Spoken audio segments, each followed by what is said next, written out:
Hoje vai ser um vídeo que praticamente ninguém me pediu, mas eu realmente quero fazer, cara. Fenerbahçe 2.0, Fenerbahçe de Mourinho, cara. Hoje eu vou montar um elenco de Mourinho 2.0 com outras opções e também vou falar um pouco sobre o Fenerbahçe até aqui, como tá rodando o trabalho dele, quais são as dificuldades e quais os desafios ele tá vivendo e o que ele pode fazer pra mudar esses desafios, né? O que o Fenerbahçe pode fazer dentro do mercado de transferência pra tornar o time consistente. E tem muito problema, cara. Eu vou abordar todos eles aqui nesse vídeo e vocês vão entender o que o Fenerbahçe tá passando nesse atual momento. Enfim, cara, espero que vocês curtam esse elenco diferente e apoiem o vídeo, ok? Pra quem não me conhece, eu sou o Corvo, apresentador desse canal. Seja muito bem-vindo ao Plano Blues. Cara, eu realmente gosto de acompanhar, né, a carreira de Mourinho. Sempre que ele vai pra algum lugar eu vou acompanhar o time e não foi diferente aqui, cara. E uma coisa que eu notei no Fenerbahçe é que haviam muitos e muitos problemas pra ter um elenco consistente, cara. São várias posições de campo que ele tem problema. Um dos motivos por que o Fenerbahçe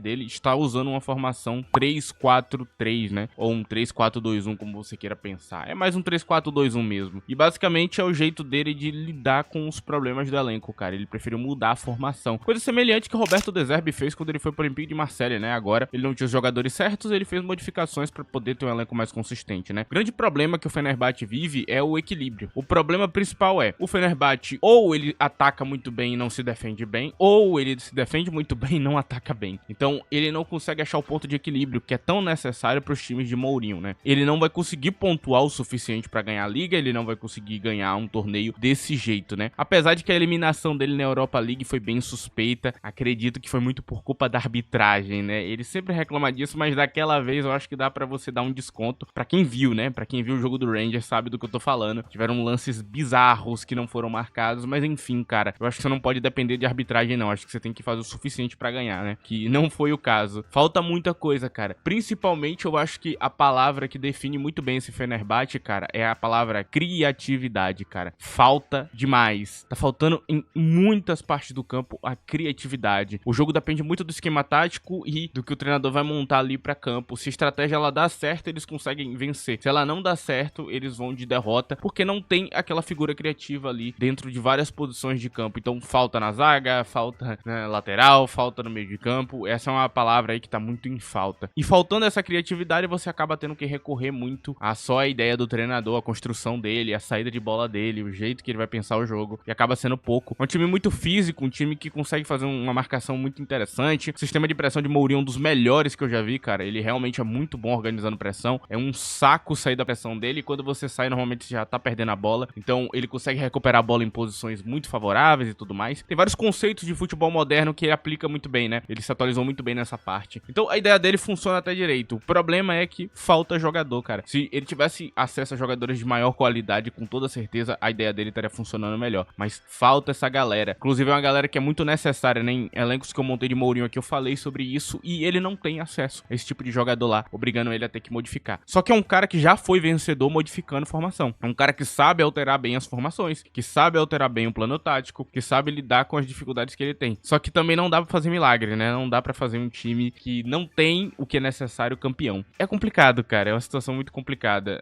Eu acho que Mourinho, ele tem uma moral muito grande, né? Pelo que ele fez no passado, sobre fazer jogadores que não rendem tão bem render. Eu acho que um caso que eu posso citar, que é até mais moderno, né? É o caso de El Shaarawy, da Roma, né? Tem uma temporada de El Shaarawy com o comando de Mourinho que ele é brilhante, cara. Parecia até que aquele jogador é um craque, né? Isso é um efeito de estar treinando com o Mourinho, cara. Ele faz alguns jogadores que não são tão bons parecerem muito, muito bons mesmo. E depois que você vê outros treinadores treinando esse cara, tu percebe, tá, eu acho que esse cara realmente não era bom, não. Ele foi realmente muito ajudado pelo treinador, cara. E agora eles também podem acabar pegando a vaga de Champions, né? Estão lutando por essa vaga de Champions. E ir pra Champions ali, eu acho que pode ser um a mais muito grande, né? É um diferencial muito grande, é uma grana muito boa que vai entrar, então eles vão poder ser mais agressivos no mercado de transferência, né? Imagino que deve ser isso que deve estar faltando. E também eles vão poder fazer uma campanha ali que pode chocar todo mundo, né? Então é uma possibilidade, né? Porque apesar de faltar bola no pé pra criar, quando ele for enfrentar um adversário mais forte, ele pode jogar de uma maneira um pouco mais reativa, né? Já que falta qualidade no elenco e poder passar de fase. Foi assim que ele foi campeão com a Roma, foi assim que ele chegou na final da Europa League com a Roma, né? Onde ele às vezes não tinha o melhor elenco do mundo nas mãos, mas ele ia fazendo suas modificações. E conseguir essa vaga de Champions seria muito grandioso pro Fenerbahçe agora. Provavelmente ajudaria bastante na montagem desse elenco que eu vou mostrar pra vocês daqui a pouco. Agora, a gente vai dar uma passada aqui rápida no Transfermarkt, onde eu vou mostrar os principais problemas que tem dentro do elenco do Fenerbahçe. Fenerbahçe, né? Eu vou nominar esses problemas aqui pra vocês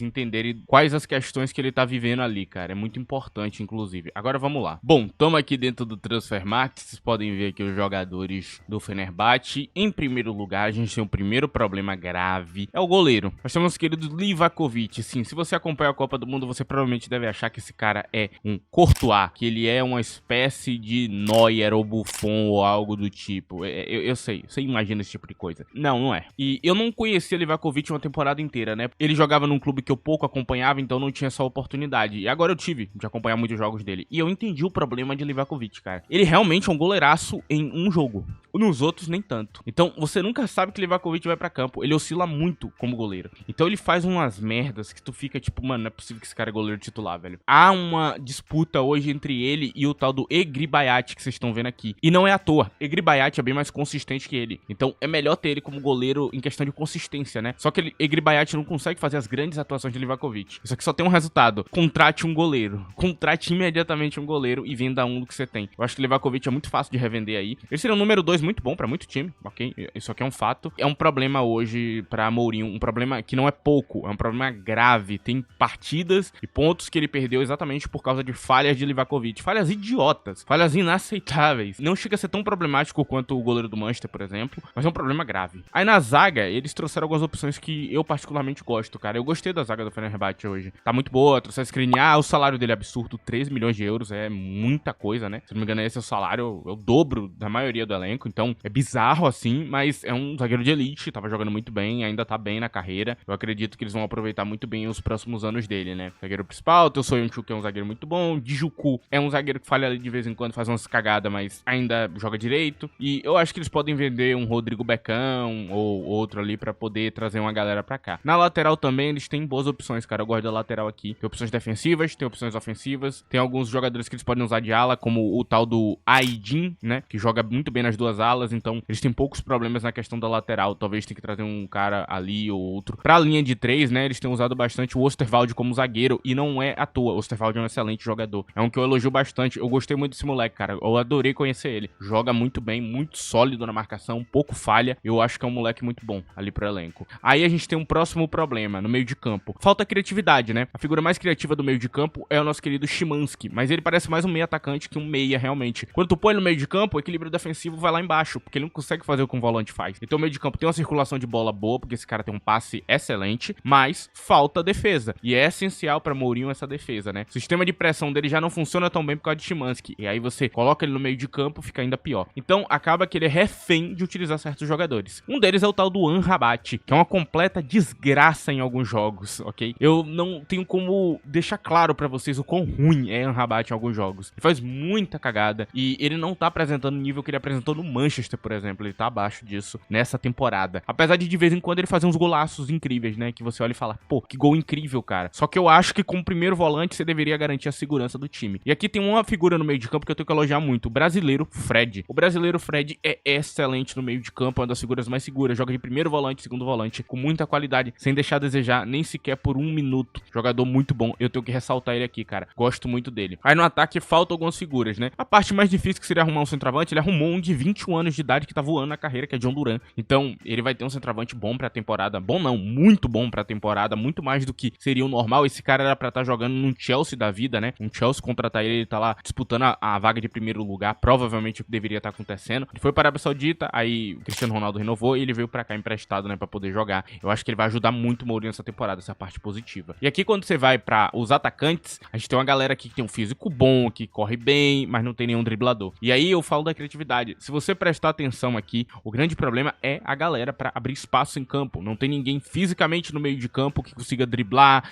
e fazer carregamento progressivo, ou que tem um passe mais refinado, que faça a bola ir pra frente, e no ataque também não tem. Então o time depende muito da construção do próprio treinador. Então você depende muito da linha de passe, você depende muito da movimentação que ele vai trazer pra campo, e se isso bater o adversário, você consegue ganhar. Só que se isso não bater a ideia do adversário, cara, tu perde o jogo. Então o Mourinho hoje ele tá nessa situação terrível, né? E aí essa formação que porque ele mudou, né? Saiu do 4-2-3-1, que antes ele tava dando prioridade a Alan Saint-Maximin, e agora ele tá dando prioridade a outros jogadores com essa nova formação. Isso ajuda bastante o time a ter consistência de uma partida pra outra, porque faltava, né? Então, com 3-4-2-1, ele tá mais consistente, só que ao mesmo tempo, ele perde muito em poder ofensivo e não é a melhor formação dele, então ele tem que tá adaptando ali pro time funcionar. Apesar disso, tá funcionando minimamente direito. Eu acho que hoje ele tem um nível ali pra poder pelo menos passar na primeira fase da Champions League, se ele conseguir realmente equilibrar o campo direitinho, como ele tá fazendo nos últimos tempos. Só que, cara, falta opções aqui. E agora eu vou trazer essas opções e vou resolver os problemas do Fenerbahçe. Antes disso, vou pedir pra você que não esqueça de deixar o like nesse vídeo, é muito importante, ajuda muito. E nesse vídeo eu peço bastante ajuda de vocês, cara. Usem um hype aí, se você tiver no smartphone, pra esse vídeo chegar a mais pessoas. Esse é o tipo de vídeo que não vai muito pra frente, né? Que não vai pegar tanta view assim, que a galera não vai ter tanto interesse. Então, você que tá interessado ali nesses vídeos diferentes, não esqueçam de deixar o apoio de vocês, ok? E se você quiser ter um contato maior comigo, cara, você pode me seguir no Twitter, tá aí na tela, @ddcorvo, lá eu comento futebol diariamente. Agora, vamos lá. Bom, aqui a gente tem um elenco montado, eu acho que a maioria de vocês já notou que eu fui pra uma linha de fugir de dribladores, porque é muito caro, né? Seria muito difícil manter 2 pontas dribladores aqui, então é melhor manter a formação atual, né? Como ele também não tem uma camisa 10 de fato, né? Camisa 10 que ele tem é mais um segundo atacante que um camisa 10 em si, né? Um segundo atacante bem mais ofensivo, né? Eu acredito que é até mais bem-vindo usar 4-4-2 em alguns momentos, né? Acho que é bastante possível, inclusive, né? Ter 2 cabeceadores ali. No fim das partidas, o Mourinho é muito comum dele fazer isso. Então, são várias possibilidades táticas que esse elenco aqui ele abre, ok? Mais pra frente a gente conversa sobre isso. Vamos começar. Primeiro a gente tem o goleiro, né? Eu trouxe o tal do Tzolakis, né? Que atualmente é o goleiro do Olympiacos. É um goleiro muito bom e desconhecido. Provavelmente viria por um preço bem acessível, ok? Essa é a parte positiva. Eu acredito que é um goleiro interessante pro Fenerbahçe ir atrás. E eu me livraria do Livakovic, né? Na reserva dele a gente tem o tal do Egri Bayat. Se o Fenerbahçe não conseguir Tzolakis, cara, porque é um alvo bem cotado no mercado, tem De Gea da Fiorentina, né? Eu acho que facilmente eles poderiam pagar talvez até um salário interessante e convencer ele a jogar no Fenerbahçe também com o Mourinho, né? Eu acho que é uma contratação possível também. Tem outras opções também no mercado, mas acho que essas duas pra mim são as mais interessantes. Tzolakis seria perfeito, cara, porque ele é jovem, ele pode sair mais caro no futuro e ele pode ser um cara definitivo em mata-mata, né? Porque pega pênalti, é chato pra caramba, fecha muito espaço. Eu já falei dele aqui no canal em outros elencos, né? Citei que ele seria uma opção ali pra alguns times portugueses se eles perdessem seus goleiros, né? Então, basicamente é isso. Agora, a gente fala um pouquinho sobre a zaga, né? E aqui vem uma grande dúvida, né? Pra quem tá acompanhando já sabe que a zaga é mais ou menos essa aqui mesmo, é titular. Tem Skriniar e Diego Carlos como os zagueiros centrais, né? Na direita nós temos Soyuncu e Muldur, 2 turcos. E na esquerda nós temos Osterwalde e Djoukou, ou qualquer um que esteja disponível pra jogar adaptado na esquerda, né? Porque só tem um cara realmente da esquerda do campo, que é o tal do Osterwalde. Primeiro lugar, Diego Carlos, né? Brasileiro que tava na Premier League e que não joga bem hoje em dia. Esse é o fato. Eu não vejo ele com nível de titularidade. Ele pode tentar, ele pode recuperar a carreira, não acho impossível, mas hoje, pelo que ele apresentou ali, é muito pouco. Quem viu os jogos sabe do que eu tô falando. Diego Carlos tá jogando bem mal. Inclusive, é um ponto bem negativo, porque o Fenerbahçe ofereceu um salário muito bom a ele, né? Um salário muito interessante e ele não tá entregando em campo. Então é uma situação muito negativa pro Fenerbahçe. E aí a gente tem nosso querido... E aqui a gente tem na zaga umas opções muito boas. Eu acho que são opções sólidas, uma zaga boa. Uma zaga que dá pra jogar uma Champions, ok? Essa zaga aqui eu não tô brincando. Eu gosto de Osterwalde, eu gosto de Soyuncu, eu gosto também de outras figuras que tem aqui. Eu acho que eles podem sim fazer um bom papel. E Skriniar é o que fecha essa zaga, né? Porque ele pode fazer qualquer posição direito. E ele pode ser zagueiro central, pode jogar mais pela direita, pode ser um cara que vai subir um pouco mais em campo, pode ser adaptado talvez na lateral em algum momento. Então é um jogador que eu entendo porque que ele vale tanto, apesar de eu achar muito caro. A zaga é isso, cara. Eu acho que eu não tenho muitas mais modificações. Poderia ir atrás de um Alaba, por exemplo, tentar negociar um Alaba com o Real Madrid para ser a opção da esquerda. Seria incrível, né? É uma opção também que eles podem acabar indo atrás se eles conseguirem pagar um salário interessante pra ele, né? Eu acredito que tem opções aí pro futuro que eles podem ir atrás, mas hoje é isso aqui mesmo. Aí a gente tem a primeira modificação que é no meio de campo, né? E a primeira dúvida que pode surgir é se o meio de campo não vai ficar pouco defensivo. Só que não. As duas opções que eu escolhi aqui pra meia central são opções que eles conseguem jogar e manter o equilíbrio defensivo, sim. Agora, eu manteria Fred e Amrabat como os primeiros volantes. Eu prefiro o Fred primeiro volante que segundo volante, porque Fred, segundo volante, tem um defeito, que é a criatividade. É muito pouca. Mas o Fred primeiro volante tem sido algo que eu particularmente acho muito bom. E eu acho até melhor que o tal do Amrabat, né? O Amrabat eu acho que seria um bom reserva, excelente reserva, inclusive. Agora, titular tá difícil, cara. Apesar de vez em quando ele fazer uns golaços, eu volto a falar, eu sei, eu vi os gols, eu sei que ele tá fazendo golaço, mas não muda o fato de ele tá falhando na parte defensiva em alguns momentos ali que ele não deveria. E aqui pra trazer criatividade pro time, um jogador cerebral pra realmente pensar o jogo, eu trouxe Nadian Amiri, que vem do Mainz 05. Na reserva dele eu trouxe o tal tal do Branco Van de Bomen. O Fenerbahçe pode oferecer esse jogador, cara, um salário muito bom. É esse que é o ponto, né? É um jogador que foi desperdiçado um pouquinho pela Bundesliga. Tem alguns times de Bundesliga atrás dele, inclusive nesse atual momento. Dizem que o Dortmund quer contratar, apesar de eu achar que eles não precisam, né? O Dortmund já tem hoje no meio de campo deles opções o suficiente pra jogar a temporada. Eu não vejo lógica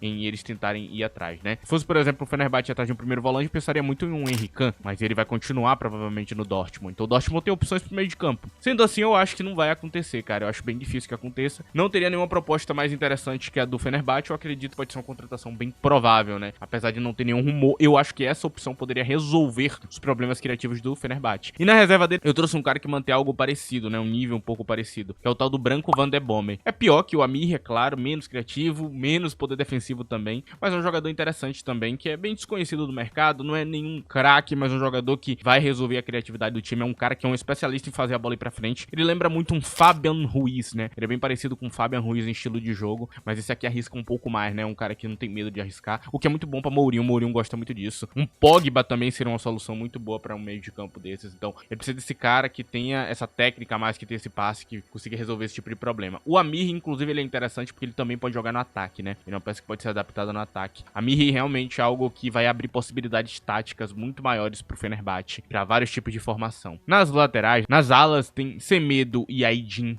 na direita. E modificado, eu achei uma contratação muito boa, achei que eles foram bem no mercado. E eu gostei também na esquerda do Ark Brown. Eles trouxeram Ark Brown. Acho que é um jogador que tava no radar do Chelsea um tempo atrás, né? O Chelsea tava pensando em contratar ele. E não é à toa, um jogador com físico muito bom, né? Qualificado aí, provavelmente, pra jogar Champions aí por causa do físico dele. E na reserva eu trouxe Reguilhon, que tá de graça, né? Reguilhon tá sem time. Eu acho que o Fenerbahçe pode ser um caminho maravilhoso pra ele. Acho que ele pode se sair muito bem com o Mourinho. Lembrando que esse jogador, dependendo do treinador, ele se sai bem. E o tipo de treinador que treinou ele é um treinador que tem um estilo parecido com o Mourinho, e ele saiu muito bem. Então, acredito que é possível, né? O tal do Reguilhon ser um reserva, pelo menos, né? E ele pode fazer ala e pode ser também um lateral numa linha de 4 padrão. Acredito que Reguilhon realmente é uma opção muito sólida aí pro time. Vocês podem ver que tem várias opções aqui de lateral, né? Tem até na zaga, adaptado na zaga, que funciona, ok? O Mudur mesmo, que é lateral na zaga, tem funcionado muito bem, jogando mais à direita da zaga. E aí a gente tem no ataque um trio bem poderoso, um trio de atacantes, né? A gente tem Aktürkoğlu, em primeiro lugar, jogando na esquerda do campo, com a reserva de Szymański, né? Szymański é um jogador muito interessante, ele pode quebrar um galho também no meio de campo, então se lesionar os dois meias criativos, dá pra botar Szymański adaptado. E o Szymański também, quando ele joga ali no ataque, ele é uma figura que pisa um pouco mais no meio de campo, abre possibilidades táticas, né? O Szymański, ele usa, por exemplo, um 3-4-1-2, com o Szymański sendo uma espécie de 10. O Szymański, ele abre essas possibilidades, é um jogador que tem um chute de fora da área muito bom, é um jogador que poderia estar jogando em outra liga, esse é o fato, ele poderia ter em liga maior, mas o Szymański não é perfeito, né? Ele tem seus defeitos e eu não acho ele melhor que o Aktürkoğlu. Aktürkoğlu é um atacante do lado de campo, né? Eu diria que ele ataca espaço muito bem, ele é super perigoso, e isso é muito bom, porque vindo com essa criatividade aqui de trás, você consegue achar esses três jogadores do ataque em velocidade, você consegue achar a cabeça deles também, com a criatividade de alguns jogadores que eu coloquei aqui, né? Vão fazer um cross com mais qualidade, que vão achar esses jogadores realmente pra usar as características deles de maneira mais positiva, até se for pra um 4-4-2 com Enesiri e Duran juntos, então é muito interessante essa junção aqui. Na direita do ataque temos o brasileiro Anderson Talisca e Cavete, né? Cavete,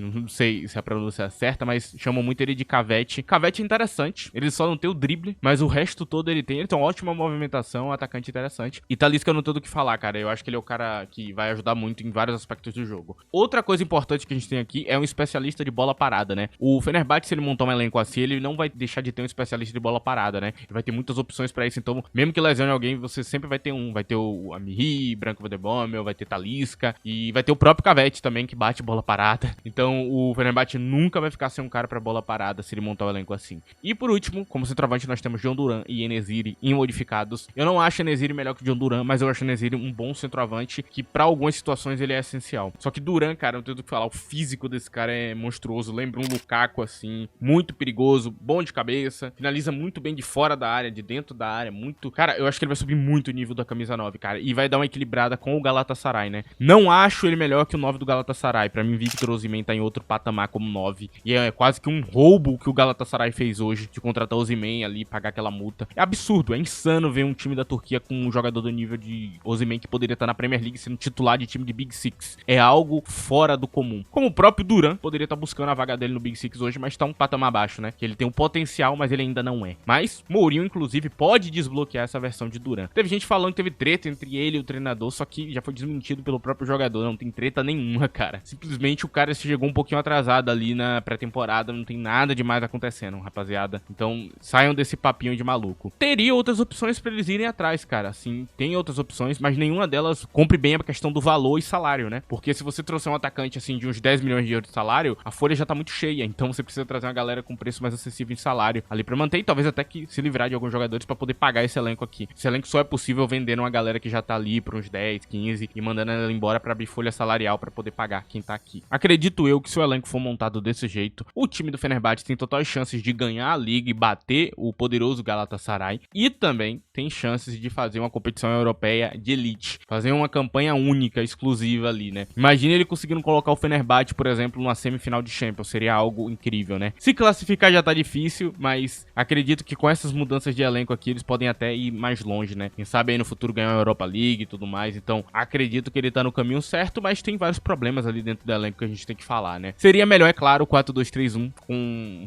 muitos outros jogadores diferentes, mas aí já é tecnicamente impossível em questão de valor, né? Mas esse aqui é o melhor que o Fenerbahçe hoje pode fazer no mercado, cara. Tentar convencer um jogador que nem um Amir aí pra resolver os problemas do meio de campo. Enfim, cara, esse aqui é o vídeo. Espero que vocês tenham gostado, né? Fiz aqui de maneira diferenciada. Volto a falar, eu adoro cobrir aí Mourinho, eu adoro assistir as partidas, então eu acabo falando um pouco mais aqui no canal dele, porque é um treinador que eu tenho um apreço muito grande e vou continuar tendo um apreço e acreditando nele. Até o dia que eu achar que ele não tá mais dando certo no futebol, mas eu ainda acho ele um bom treinador. Enfim, cara, é isso, esse é o vídeo. Agradeço a presença de todos. Agradeço a você especialmente que ajudou esse vídeo só porque é um vídeo diferenciado, né, e que provavelmente não vai muito pra frente, mas você vai ajudar aí pra frente. Agradeço você. Agradeço todo mundo que assistiu o vídeo inteiro. Muito obrigado a presença de todos. É isso, rapaziada. Tchau.